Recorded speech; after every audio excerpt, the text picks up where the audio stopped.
আমার চ্যানেলে আমি সকল স্টুডেন্টদের স্বাগত জানাই। ক্লাস 10-এর জন্য বলছি, 10-এর যে জিওগ্রাফি রয়েছে তার জন্য।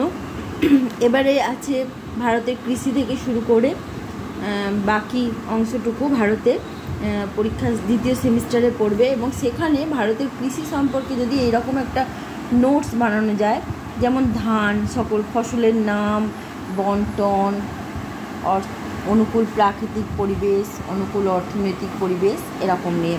যেমন ধানের নিচে লিখলে আমন, আউশ, আর বীজের নাম অবশ্যই পঙ্কজ, জয়া, রত্না, পদ্মা, আরও লিখতে পারো। আচ্ছা, বন্টন কোথায় কোথায় পাওয়া যায়? পশ্চিমবঙ্গ, বিহার, দেরাদুন, হরিয়ানা, ঝাড়খণ্ড, পাঞ্জাব, উত্তরপ্রদেশ, কর্ণাটক।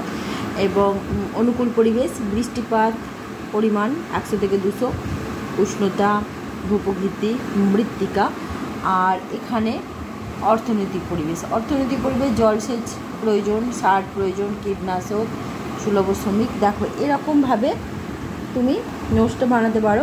আমার বড় ভিডিওতে দেখো আমি এখানে ডিটেলে বলেছি।